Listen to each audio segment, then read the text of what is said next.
नमस्कार मित्रांनो, रॉयल शेतकरी सुमित जैन चॅनलमध्ये आपलं सर्वांचं स्वागत आहे। आज आपण आलेलो आहे बनटाकळी येथील जैन डेअरी फार्मला भेट द्यायला, ज्याच्यामध्ये हा गोठा माझ्या गावामधीलच आहे, संभाजी विंचुरे यांचा।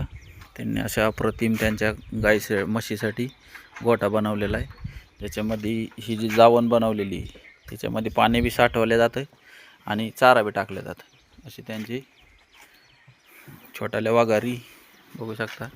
पुढे त्यांच्या म्हशी दोन्ही साईडनी तावण बनवलेली, हे छोट्याले वाघारी, त्याच्यामध्ये मधात त्यांनी 2-2.5 फुटाचा गॅप सोडलेला आहे।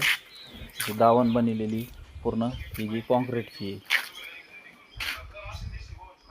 वरती फॅन लावलेले जे उन्हाळ्यामध्ये हवा लागते, त्याच्यानंतर मच्छर हे डास वगैरे चावत नाही। लाईट असल्यानंतर ते कंटिन्यू चालू राहतात। अशा प्रकारे त्यांचे गोठ्याच्या नियोजने लहान मोठे करून त्यांच्याकडे 20 ते 22 असे पूर्ण जनावर आहेत।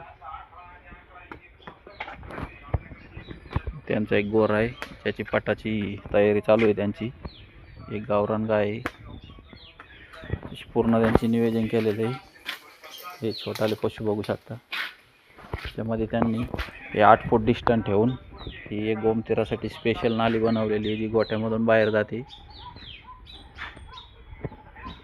अशा प्रकारे ऊस हे गवत असे दोन्ही मिळून ते कुट्टी करून त्यांच्या पशुला खाऊ घालतात।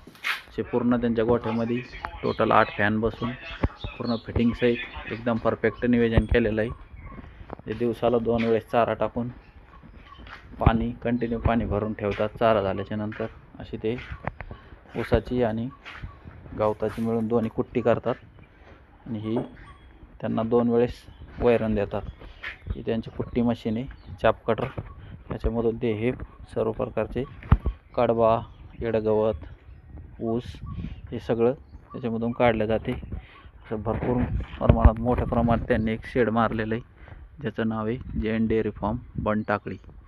कोणाला जर याला भेट द्यायची असली तर मी त्यांचा खाली नंबर देतो, तुम्ही देऊ शकता। त्यांनी असं हे पावसाळ्यामध्ये भूस केलेलं आहे खायला, जे उन्हाळ्यामध्ये आपले गहू, हरभरा, सोयाबीन हे भूस आहे। त्यांना बैलगाड्याच्या याचा पण खूप नाद आहे, शर्यतीचा।